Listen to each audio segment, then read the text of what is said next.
Hausse de l'immobilier en Israël. À qui profite le crime? Point d'interrogation. Bienvenue à tous et à toutes dans ce nouvel épisode du podcast Fiscalia du cabinet d'expertise comptable et fiscale Drey & Drey, situé à Jérusalem et Tel Aviv. Eliaou Drey, bonjour, vous êtes cofondateur du cabinet. Aujourd'hui, on s'attaque à un sujet qui fait beaucoup parler, la hausse de l'immobilier en Israël. Et qui? On veut savoir qui, on veut des noms. Qui en profite vraiment? Est-ce que c'est la fête pour tout le monde ou simplement pour quelques chanceux? Bonjour à tous. Bonjour, comment ça va aujourd'hui? Très bien, Baruch Hashem. Baruch Hashem. Alors, le marché immobilier israélien, il y a un constat indéniable, tout le monde le dit, le prix de l'immobilier en Israël flambe, réellement, depuis quelques années. Expliquez-nous. Tout simplement, on regarde toujours pourquoi est-ce qu'un prix monte, c'est l'offre et la demande. Il n'y a pas assez d'offres en Israël. Il y a beaucoup plus de demandes que d'offres. Donc le prix monte, tout simplement. Parce que les constructeurs ne construisent pas assez. Ben, pourtant, on construit en hauteur aujourd'hui. Oui, mais où? On construit en hauteur. Par exemple, Jérusalem, longtemps, ça a été une petite ville, Jérusalem, capitale, mais capitale éternelle, on va dire. Mais en termes de structure, d'infrastructure plutôt, une petite ville, des immeubles qui étaient limités vraiment à 5 étages, 10 étages. J'ai vu une tour pousser il y a 15 ans peut-être. Aujourd'hui, on voit des tours partout. Donc je sais que la loi a été changée. Et... Oui, mais c'est pas suffisant. C'est pas du tout suffisant. C'est lié à la natalité, c'est bien ça. Exactement. Voilà. Il y a la natalité, on en a déjà parlé sur cette chaîne. La natalité en Israël, Baruch Hashem, est très élevée, surtout si on compare avec les pays occidentaux. Non, on comprend. Il n'y a même pas à comparer, tout simplement. D'accord. Pour le coup, on va dire au Moyen-Orient. D'accord. Voilà. Donc, on a il y a la natalité qui fait que les gens veulent se loger. Les gens se marient beaucoup plus jeunes, 20 ans, 21 ans. En Israël, c'est souvent le cas. Il y a beaucoup de gens qui se marient vers ces âges-là. Donc, il leur faut où se loger. C'est pas le cas qu'on connaît dans les pays occidentaux. 29 ans, 32 ans pour certains pays.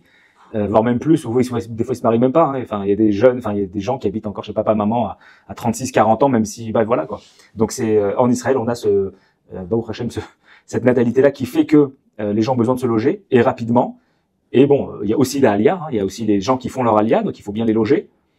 Et il y a également la demande qui est, on va dire, non autochtone, donc les gens qui vivent en dehors d'Israël, les gens qui vivent en diaspora et qui veulent acheter de l'immobilier en Israël, ils achètent des biens. Ils achètent dans des villes qu'ils connaissent. Je ne veux pas parler à quelqu'un qui habite en France de savoir c'est où Arad ou ce serait où Kiryat Shmona.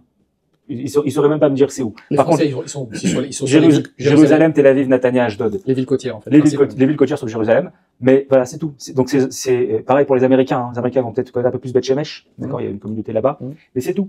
Donc en fait, les gens de la diaspora vont avoir certains moyens, des gros moyens des fois. Et donc, ils vont vouloir acheter dans des endroits où ils aimeraient vivre à leur retraite ou d'avoir un patrimoine où ils sauraient le situer sur la carte. Donc, une offre limitée, on comprend, le foncier est rare, surtout dans les grandes villes, essentiellement. La spéculation, est-ce que ça fait partie des facteurs? Oui, un petit peu, bien entendu. En fait, en Israël, il faut comprendre que... S'il y a flambé des bris, ça veut dire qu'il y a spéculation, quelque part. Non, la spéculation, c'est... Notamment pour les investisseurs. Je parle pas du primo-acquéreur, comme ça on dit, primo-acquéreur. Je parle de les gens qui investissent et qui ont plusieurs appartements. Il y a un côté spéculatif. Alors, spéculatif peut-être sur la plus-value, oui. Ça c'est sûr, oui. D'accord. Pour le cas que je viens de dire, tout simplement, il n'y a pas assez d'offres par rapport à la demande, donc forcément les prix feront que monter, d'accord. Néanmoins, on ne pourra pas parler vraiment de spéculation parce que le revenu locatif en Israël, la rentabilité est extrêmement faible. C'est la plus-value à la revente. C'est la plus-value à la revente. Mais si je vais comparer la même chose, c'est quelqu'un qui voudrait investir aux États-Unis ou en France par exemple, il va beaucoup plus gagner sur le revenu locatif, moins sur la plus-value, mais en fin de compte, il gagnera quand même, d'accord. Je sais pas si ça sera, il gagnera pareil, d'accord. On va dire si on prend sur 10 ans, si on prend plus-value contre plus-value et revenu locatif, le tout cumulé, en France aussi on gagnera bien, on gagnera bien. Donc d'un point de vue spéculatif, c'est pas vraiment sur l'aspect spéculatif que les gens vont acheter en Israël, d'accord. Faut pas oublier qu'il y a énormément de taxes en Israël quand on achète. Pour un investisseur, on commence à 8% de taxes d'acquisition, d'accord, les frais de notaire, plus l'avocat, souvent il y a un agent, un courtier, on a 10 points. Donc on en a pris 10% en achetant quelque chose à 2 millions de shekels, il vaut déjà 2 millions, 200 voilà, ça fait cher pour dire bonjour. Ça fait très cher, donc le temps qu'on le rentabilise, comme Salomon en avait parlé sur notre chaîne, il faut attendre des fois 2 ans, rien que pour pouvoir se rentabiliser sur les fameux 10% qu'on a payé. Donc voilà. Alors là, vous soulevez un sujet intéressant. Qui profite vraiment de cette hausse? Je veux dire, quand on entend tout le monde en profite, est-ce que c'est vraiment le cas? Alors, qui va gagner? On va dire. Qui sont les grands gagnants déjà? Alors, on va voir tous les gens qui tournent en fait autour de ça. Il y a les agents immobiliers, par exemple. On va en parler juste avant. Donc eux, si jamais il y a beaucoup de ventes, On a connu ça entre 2015 et 2017, voire même un peu plus tard. Il y a eu énormément de ventes, d'accord, jusqu'à 2020, jusqu'au Covid à peu près. Il y avait énormément de ventes, même après Covid un petit peu. Ça s'est calmé avec en fait la guerre en Ukraine et que les taux ont monté. Mais voilà, exactement. Mais donc les agents immobiliers, on a beaucoup d'agents immobiliers qu'on gère au cabinet. Il y en avait qui gagnaient très bien leur vie, ils faisaient énormément de transactions. Et bon, quand on parle de, admettons, les 2%, c'est moins qu'en France. Hein. En France, en général, 4-5%. Mais quand on parle sur des biens qui sont vendus à 10, 15, 20 millions de shekels, le standard, on va dire, à Tel Aviv, quand on prend 2%, ben ça va, l'agent a bien gagné. Donc bon, bah, si on veut parler de à qui profite le crime, il y a Baruch Hashem certains agents qui bon après alors, les agents, les avocats. Les avocats. J'ai envie de vous dire les avocats, les banques, les. Exactement, voilà. Donc en fait, on va parler de tous les gens qui tournent autour. Donc il y a les banques. Forcément, il y a. C'est pas gratuit. C'est pas gratuit. Il faut s'endetter. Et la banque gagne toujours. La banque gagne toujours. On rappelle en Israël, pour un premier appartement, résidence principale, il faut 25% d'apport. Donc on peut s'endetter jusqu'à 75%. Avec les taux d'aujourd'hui, la banque gagne très bien sa vie. D'accord. Pour un investissement, si on le fait en particulier, on peut s'endetter que 50%. Si on le fait en société, en investissement en société, on peut s'endetter jusqu'à 70-75%. Donc la banque, voilà, elle est un acteur central de ça. Ensuite, il y a les promoteurs. D'accord. Les promoteurs se sont bien gavés pendant pas mal d'années. D'accord. Moins ces dernières années, il y a beaucoup moins de transactions. Ils sont obligés, on va dire, de faire des transactions où ils gagnent pas beaucoup, des 20-80, c'est-à-dire 20% la signature, 80% la livraison, voire même des fois des 10-90. Il y a eu des cas même 5-95. Bon, je connais certains cas. D'accord. Donc ces promoteurs-là sont des acteurs. Bon, c'est eux qui vendent. Hein. Enfin, on va dire Parce que là, ça construit partout. Là, on fait le podcast aujourd'hui, on est à Jérusalem. Ouais. Ça construit partout. La ville est en chantier. Exactement. Bon, ça pousse. Ça fait 25 ans que je suis en Israël, ça fait 25 ans que ça construit. Oui, mais Jérusalem, ça construit tout le temps, et c'est un signe de développement économique, l'immobilier, enfin la construction et l'immobilier. Mais d'ailleurs, ça m'a toujours fait rire que pour faire un immeuble en France, ils mettent 5 ans. Ici, en l'espace de 2 ans, il essayait. Ouais, bah alors le niveau de construction, c'est pas le même. Ah non, on n'est pas sur les mêmes standards. Exactement. Maintenant, il y a un autre acteur qu'on n'a pas vraiment parlé, que les gens n'y pensent pas beaucoup, et c'est eux qui ont fait gonfler les prix de l'immobilier. Son avis personnel, c'est les impôts. Ouais. En fait, depuis jusqu'au 31 décembre 2013, des remarques, c'est les Français qui ont fait grimper l'immobilier, c'est les Américains. Les Américains aussi, d'accord. Ah, les Français, les Américains, on va dire tout de suite, on va dire, sont venus avec de l'argent ou qui sont à l'étranger et qui ont acheté ici. En fait, ils ont tous voulu acheter au même endroit. D'accord. Je connais pas beaucoup de Français ou d'Américains qui sont allés acheter à Beersheba ou à Ashkelon. Il y en a, mais pas beaucoup. Ou c'est des gens que ça fait pas mal d'années qu'ils sont en Israël et qui savent, on va dire, le situer sur la carte. On va dire un peu, ils ont fait un petit peu de ils ont spéculé un petit peu sur certains secteurs en Israël. Ils ont raison. Hein, Beersheba se développe énormément. Oui, c'est devenu la ville où il y a la plus grande population voilà, d'Israël. Hein. L'État veut investir dans le Negev, etc. Donc, je reviens en fait par rapport au fisc. Pourquoi le fisc israélien gagne beaucoup d'argent? Il s'enrichit énormément. En fait, sur chaque opération, il gagne à la sortie et à la rentrée. C'est-à-dire, depuis le 1er janvier 2014, il y a la loi donc sur la plus-value. Donc en fait, cette loi existait avant. Je rappelle la loi avant, donc 2013, qui était j'ai le droit de vendre un appartement tous les 4 ans, peu importe la plus-value que j'ai fait, c'est exonéré. C'était valable jusqu'au 31 décembre 2013. La plus-value est exonérée. La plus-value est exonérée. J'ai pu gagner 10 millions de shekels en plus-value et je vendais un appartement tous les 4 ans. D'accord? Peu importe le nombre d'appartements que j'ai. Je précise bien ça parce que la loi a changé depuis le 1er janvier 2014. Si je vendais tous les 4 ans, j'étais exonéré sur la plus-value. Magnifique. Magnifique. Néanmoins, depuis cette date-là, le fisc a dit attends, c'est dommage, je gagne fin de partie, je gagne rien. Donc depuis cette date-là, ils ont dit si tu possèdes qu'un seul appartement, c'est une autre loi, il y a une exonération jusqu'à un certain montant assez élevé, près 5 millions de shekels. Si c'est ton deuxième appartement, peu importe la surface, peu importe le prix, d'accord, je peux avoir un appartement qui vaut 8 millions de shekels à Jérusalem et 2 pièces, un studio à Ashkelon à 700-800 000 shekels. Et que je vends celui de Jérusalem, on va dire, écoute, t'es imposé, puisque c'est ton deuxième appartement. Ton premier, tu l'as pas vendu, tu le gardes, c'est celui d'Ashkelon. On voit pas la question de résidence principale en Israël. On regarde pas le mot résidence principale, on regarde le nombre d'appartements que tu as. Donc, depuis le 1er janvier 2014, il y a une imposition de 25% sur la plus-value. On va prendre un exemple simple. Quelqu'un qui aura acheté au 2 janvier 2014 un bien, qui le revend 10 ans plus tard, il a une plus-value sur 10 ans, elle est entièrement imposée à hauteur de 25%, moins l'inflation et tous les frais qu'on aurait dessus, d'accord? Néanmoins, si quelqu'un aurait acheté en l'an 2000, et qui revend en 2025, en fait, une loi en Israël ne peut pas être rétroactive. C'est-à-dire que si quelqu'un, en ayant acheté en l'an 2000, il pensait que il allait être exonéré s'il vendait tous les 4 ans, et d'un coup, en plein milieu du chemin, on lui dit non, tiens, la loi elle change, Bon, en fait, on va lui faire une sorte de prorata. On va lui dire, regarde, depuis 2000 jusqu'à 2025, tu avais 25 ans. Il y avait dedans 13 années sur 25 qui sont exonérées. Donc, en fait, je te prends la plus-value, admettons 1 million de shekels.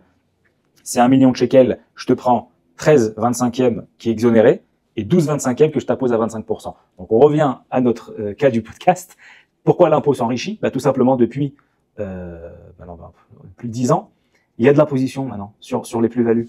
Donc, quelqu'un, il va vouloir revendre. Il va vouloir se vendre son appartement. Et qui sait qui va être imposé dessus? Il va dire, écoute, tu sais quoi, je vais tenter le coup, je vais mettre mon appartement un peu plus cher. Comme ça, en fait, c'est l'acheteur qui va me payer un petit peu mon impôt. Et ça fait un effet domino. Ouais. D'accord? Donc, on a la problématique du fait que, y a très peu d'offres.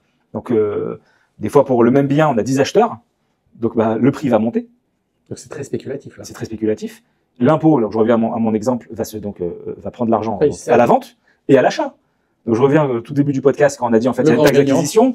Il y a une taxe d'acquisition à peu près jusqu'à 2 millions de shekels et que c'est mon premier appartement unique, je ne paye pas d'impôt, de taxe d'acquisition. Sur un montant au-dessus, il y a des barèmes, je paye une taxe d'acquisition, donc les impôts s'enrichissent. Et si pour le coup, c'est mon deuxième appartement, peu importe lequel, d'accord? Si j'en ai déjà un à 800 000 shekels, un petit studio de 2 pièces à Ashkelon et j'achète un autre gros appartement à 8 millions de shekels à Jérusalem, mon imposition commence à 8% de taxe d'acquisition. Il y a des barèmes. D'accord? Sur notre site, on a des simulateurs dessus. C'est 8%, ça peut monter à 10%, la taxe d'acquisition. Donc, les impôts ont, à mon avis, énormément influencé sur les prix en Israël. Champion du monde, là. Exactement. Il y a eu des années où, en fait, il y a une anecdote, en fait, dessus. En 2022, dans le budget de prévision d'État, donc, de budget de l'État pour l'année 2022, il s'était basé, donc, forcément, sur ce qui s'était passé en 2021. Néanmoins, entre 2021 et 2022, il y a la guerre en Ukraine et la hausse énorme des prix. Donc, en fait, ce qui s'est passé, c'est que l'État comptait, admettons, gagner 10 milliards de shekels de rentrée sur les ventes, donc fiscales, sur les transactions immobilières. Mais c'est avéré qu'il manquait plusieurs milliards parce qu'il y a eu beaucoup moins de transactions dans l'année 2022, puisque les taux d'intérêt avaient explosé, donc beaucoup moins de transactions, donc beaucoup moins d'argent dans les caisses de l'État. Il y a eu le Covid, il y a eu énormément de choses qui se sont passées. Donc il se rattrape. Voilà, exactement. Ouais, donc c'est très spéculatif. Ouais. Donc en fait, ce que vous me dites, c'est grand gagnant les impôts, le fisc, et les agents immobiliers en profitent, c'est normal. Les avocats, les banques.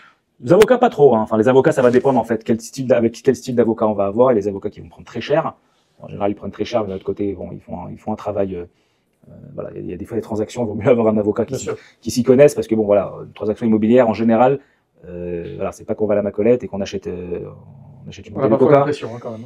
Bon, je parle par rapport à au nombre de transactions, d'accord. En général, quand quelqu'un va acheter un appartement, il vaut mieux qu'il soit énormément bien encadré avec. Alors, mais par contre, lui, le citoyen israélien moyen, la classe moyenne israélienne, est-ce qu'elle en profite ou pas? Je veux dire, on parle beaucoup des gagnants, mais le citoyen lambda, lui, il est dans une réalité qui est beaucoup plus compliquée. On va voir la chose comme ça. Si jamais c'est quelqu'un c'est son premier appartement, en fait, lui, c'est lui le vrai perdant de l'histoire, parce qu'en fait, il n'a pas de patrimoine et à chaque fois on lui demande complètement. Je connais des gens qui gagnent 40 000 shekels, 50 000 shekels par mois, d'accord? Mais il leur faut 25% d'apport. Donc, pour un appartement qui vaut 3 millions de shekels aujourd'hui, on va dire c'est le standard de 4 pièces à Jérusalem, il faut quand même 750 000 shekels d'apport. Donc, même s'il gagne 40 000 shekels par mois, il lui faut pas mal d'années quand même pour économiser, pour arriver rien qu'au 25%. C'est-à-dire, il va quand même s'endetter de 75%. Il va quand même s'endetter à un coût de 2 250 000 shekels à la banque. C'est des prix énormes. Il est parti sur 30 ans avec des remboursements de 12-13 000 shekels par mois, avec des taux variables, des taux énormes. Donc lui, c'est la personne. Et l'inflation qui va cette personne-là, c'est lui, en fait, ça va être eux les plus gros perdants. On va dire une autre catégorie, c'est ceux qui ont déjà un appartement, qui veulent, en fait, ça s'appelle shidroug. En fait, ils veulent changer d'appartement. Ils ont 3 pièces, ils veulent acheter un 4 pièces. Ils ont 4 pièces, ils veulent acheter un 5 pièces. Donc ceux-là, en fait, ce qui va se passer, c'est que ils ont acheté un appartement à 1 million de shekels. 5-6 ans plus tard, il vaut 1 500 000 shekels. Ils ont quand même gagné. Néanmoins, l'appartement que eux ils veulent acheter maintenant, il valait pour le coup 2 millions de shekels il y a 5 ans. Aujourd'hui, il en vaut 3. Donc ils ont gagné sur la plus-value. Néanmoins, sur leur prochain achat, ils ont perdu. Donc eux, techniquement, ils ont aussi perdu, mais moins que les premiers, que ceux qui ont rien du tout. Ceux qui gagnent, c'est les investisseurs. Les investisseurs. Ça devient un marché pour en fait, exactement. Celui qu'en fait, est-ce que vous pensez, j'ai une question sur le plus long terme, est-ce que vous pensez que Israël est un marché, en termes d'immobilier, est un marché où il y a énormément de propriétaires? Est-ce que vous pensez pas que le marché est en train de glisser, justement à cause de ça, vers un marché vers un marché locatif? Par exemple, en Angleterre, c'est un marché locatif. Dès qu'on touche les grandes villes, à Londres, par exemple, personne ne peut s'offrir un appartement. C'est juste impossible. Paris aussi, Paris intramuros, je veux dire, est devenu extrêmement cher. New York, même chose. Donc on est plus sur des marchés locatifs, en fait, plus sur des marchés d'acquis. En fait, il y a deux écoles. il y a plusieurs années, les gens, les taux étaient très bas à la banque, ils achetaient beaucoup d'appartements. On a beaucoup de clients, ils ont acheté énormément d'appartements. Depuis, la tendance de ces 2-3 dernières années, c'est qu'ils en achètent beaucoup moins. Les deux raisons. Un, les taux d'intérêt sont très élevés. Et les appartements, avant, quand j'en achetais 1 million de shekels, aujourd'hui, même, il faut 3 millions de shekels. Donc, si j'ai 3 millions de shekels aujourd'hui, il y a 10 ans, je pouvais en acheter 3. Aujourd'hui, je peux en acheter qu'un seul. Donc, forcément, le nombre de transactions a beaucoup diminué. Je vois une autre possibilité, je vous laisse terminer. Mais, par rapport aux locations, aujourd'hui, c'est sûr, donc je reviens à l'exemple que j'ai dit un peu avant, même quelqu'un qui gagnerait 40 000 shekels par mois, il n'a pas forcément l'argent, la disponibilité pour l'acheter. Il aurait peut-être dans 15 ans, il aura cet argent-là. Donc pendant 15 ans, c'est quelqu'un qui a un très beau train de vie.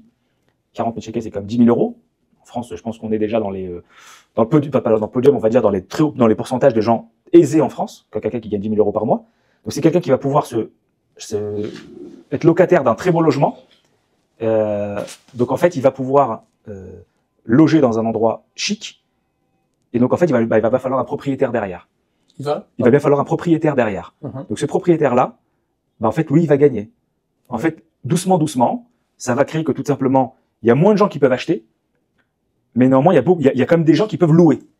Donc ça va faire que tout simplement, la location, il va y avoir beaucoup plus de demandes que d'offres.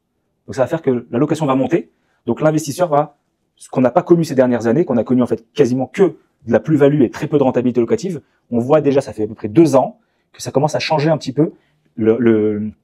Les revenus locatifs montent en Israël. Bon, déjà, il y a de l'inflation, mais on est en train de voir dans certaines zones où des gens aisés veulent vivre, ils n'ont pas l'argent pour acheter parce que ça coûte trop cher. Oui, c'est ça, on glisse. On glisse. Moi, ce que j'ai vu aussi, c'est j'ai vu des gens en Israël, je dis bien, des gens qui ont été investir dans l'immobilier dans des pays où il y a plus d'opportunités. Concrètement, c'est ça. Bon, ça c'est connu, ça. On va dire c'est connu pour l'Israélien lambda. Oui. L'Israélien lambda n'a pas forcément beaucoup d'argent. Ouais. Il a un petit pécule, d'accord. Il va vivre dans des endroits en Israël. Alors, on a beaucoup parlé de Jérusalem, Tel Aviv, etc. Mais il va pouvoir vivre aussi dans un yeshuv, d'accord. Un yeshuv, les gens, je ne vais pas dans des caravanes, mais bref, ils vont avoir un certain argent, mais leur résidence ne va pas coûter beaucoup. Néanmoins, ils vont quand même avoir 500 000 shekels. Maintenant, 500 000 shekels aujourd'hui, il faut comprendre pour nos auditeurs, on peut quasiment rien acheter avec 500 000 shekels aujourd'hui pour faire de l'investissement. Pas au tout. Ouais, ça sera pas. On va dire, il y a des meilleures opportunités pour quelqu'un qui aurait excusez-moi l'expression, mais que 500 000 shekels pour investir. Pour l'Israélien lambda, il va aller voir aux États-Unis, il va aller voir en Grèce, à Chypre, il va voir à Dubaï, il va voir dans des pays où en fait, des fois fiscalement ça va peut-être être moins cher déjà, mais pour peu d'argent, il va pouvoir faire beaucoup plus. Mais attention, je suis quand même voilà, on est comme une chaîne. Il faut déclarer ça au fisc. Non, je parlais pas forcément de ça. Bon, déjà oui, il faut déclarer au fisc tous les revenus. Attention, c'est pénal, pour faire de la prison pour c'est quelqu'un qui ne déclarerait pas. Mais néanmoins, faire attention. Les rentabilités, les intérêts, toujours ça va avec le risque. D'accord, je connais des gens qui ont été, on va dire, dupés, qui sont allés investir aux États-Unis, on leur a fait des super beaux trucs. Vas-y, va à Cleveland, tu auras 17% de rentabilité. Quand je lui ai demandé c'était où sur la carte, il savait pas. Bon, moi je sais, mais lui il savait pas. D'accord, c'est au Cleveland. Pendant 2 ans, il a touché 17% de rentabilité. Il était comme un fou. Au bout de 2 ans, malheureusement, il s'est fait duper. Ça vaut $5 000 son investissement parce qu'il il s'est fait arnaquer. Donc à faire attention quand on va dans ces genres dans des endroits. Je dis toujours, quand tu vas dans un autre marché qui n'est pas ton marché, il faut connaître le marché économique et le marché fiscal. Alors moi j'ai une autre règle, c'est que plus l'intérêt est élevé, plus ça sent mauvais. C'est aussi simple que ça. Exactement. Donc faut faire très attention. Donc quand en fait on va dans un nouveau marché qu'on ne connaît pas, il faut s'entourer de professionnels. Là, les Israéliens se sont rués sur Chypre parce que ça valait rien du tout. Il y a des raisons à ça. Non, j'aime pas Chypre. Et sur la Grèce aussi, parce que la Grèce est à... Si vous voulez un conseil d'expert, quand on va sur un autre marché, qui n'est pas son marché, il faut toujours voir, sur de l'investissement immobilier je parle, il faut toujours voir est-ce que l'autochtone, est-ce que la personne qui vit dans ce pays-là aura les moyens de te racheter ton appartement ou ton immeuble le jour où tu voudras revendre. Parce que si jamais, par exemple, on parlait de Chypre, il y a énormément d'Israéliens qui ont acheté à Chypre, les prix ont flambé. Ça m'étonnerait que le Chypriote lambda, si imaginons demain, il décide que c'est fini, il n'y a plus d'investisseurs, plus personne, tous ceux qui ont de l'argent à Chypre, tout le monde dégage et tout le monde s'en va. Le Chypriote lambda va vous racheter pour des bouchées de pain quelque chose que vous avez payé 10 fois plus cher parce qu'il n'aura pas l'argent pour vous racheter. Ok. Que faire selon votre statut? Est-ce que vous avez des conseils adaptés à chaque situation? À quoi je pense? Il y a des gens qui sont salariés, il y a des gens qui sont au sec, indépendants, il y a des gens qui sont dirigeants de société. des gens qui... Comment ça se passe? Qu'est-ce que vous avez comme conseil en fonction de ces différents statuts? Par rapport à quoi? Par rapport à l'achat immobilier ou l'investissement immobilier en Israël. Il y a pas mal de choses à voir. Il y a déjà le pôle de voir est-ce que si on va acheter sa résidence principale ou on va avoir deux pôles. Est-ce que j'ai besoin, je vais acheter un logement. Excusez-moi, on va couper. Je coupe. Est-ce que vous voulez que ça, est-ce que ça peut faire l'objet d'un podcast? Bien sûr, c'est autre chose. Enfin, c'est pour ça que je vous demandais en fait. Ok, non mais je viens de réaliser. Non, très bien, parfait. Ok, bah écoutez, c'est parfait. Allez, quelles sont les erreurs les plus fréquentes? Quelles sont les erreurs à éviter, les choses qu'il faut absolument éviter? Qu'est-ce que vous, en tant que conseiller fiscal et expert comptable, pourriez conseiller à nos auditeurs? Toujours. À part l'étude préalable de rentabilité, sous-estimer les charges, ça c'est. Regardez, on va donner un exemple parce qu'on parle beaucoup. Voilà, on est sur la chaîne Fiscalia, on a un cabinet d'expertise comptable francophone en Israël, donc on touche énormément avec l'Olim Hadashim. Il y en a beaucoup qui achètent dans des endroits où ils sont jamais allés vivre. Je dis toujours, tu fais ta alia, la première ou les 2 premières années, d'abord tu loues, après tu achètes. En fait, tu vois, si jamais l'endroit où tu voudrais vivre, que tu pensais en fait acheter, vis d'abord dedans pendant 1 ou 2 ans en tant que résident. Pas en tant que touriste qui est venu 2 semaines au mois d'août et t'as kiffé l'endroit. Non. Tu viens, tu vérifies, tu es locataire pendant 1 an, c'est pas grave, l'argent il n'a pas disparu, tu peux le placer, c'est à l'argent pour acheter, tu l'auras aussi dans 1 an. Tu le places, tu fais attention, il y a plein de solutions, tu peux même le faire fructifier un petit peu pendant ces 2 années-là, etc. Voire même tu peux acheter même sur plan. Attention. Donc ça c'est l'exemple, on va dire, le plus classique des gens qui, c'est de l'immobilier. Comme le mot le dit, c'est immobile. Si demain tu peux pas le vendre, tu le revendras à perte. Ou tu seras obligé de... Je connais des Français, je connais plusieurs exemples des gens, c'est pour ça pas pour rien qu'il y a dans les bénédictions du matin, il y a le fait d'avoir un bon voisin, ça je connais. Et j'ai des gens aussi qui ont acheté dans des coins où il y avait la mer, il faisait beau, mais c'est pas du tout ce se passe, c'est autre chose, quoi. Ouais, il y a aussi habiter, il y a aussi après, quand on vient en tant que touriste, on travaille pas. Et quand on travaille, finalement, si on se rend compte que, finalement... Et il y a aussi un autre aspect, c'est que, comme c'est une ville, ça vit, il y a des quartiers qui bougent, il y a une certaine population à un moment donné, il y a une autre population 2 ans plus tard, et c'est plus la même chose. Exactement. Donc ça c'est un point à faire attention. Si on veut donner un bon conseil, voilà, se faire entourer de professionnels. Attention, il y a beaucoup de requins en Israël, d'accord? Si on vient du monde francophone et qu'on ne connaît pas le marché israélien, entourez-vous de professionnels qui connaissent le monde israélien, qui sauront vous conseiller. Et des fois des montages fiscaux, on en fait beaucoup au cabinet. Un cabinet comme le vôtre peut vraiment aider de ce côté-là. Il y a vraiment des leviers. Il y a des énormes leviers. On a eu beaucoup de cas qui ont été conseillés malheureusement par des gens qui ne connaissent pas ou qui, peu importe, qui les ont très mal conseillés. Malheureusement, de venir 1 ou 2 ans après et dire, écoute, voilà ce que j'ai fait, essaie de me l'arranger. Malheureusement, des fois, il n'y a rien à faire. C'est-à-dire, oui, on le fait, mais avec énormément d'impôts au passage pour rien. Il y a aussi beaucoup de gens qui achètent dans une ville et dans un quartier parce qu'ils ont de la famille dans ce quartier. C'est pas comme ça que ça marche en réalité. Il y a tellement il y a le problème des écoles, quand il y a des gosses, il y a beaucoup de choses. Il y a le type de gens vraiment qu'il y a autour, quoi. Non, bon, ça c'est bien entendu. Mais maintenant, voilà, quand quelqu'un il vient, quand quelqu'un il est au Lechadash, je considère quelqu'un il est au Lechadash, même pendant ce moment, ces 10 premières années, il connaît pas réellement ce qui se passe en Israël.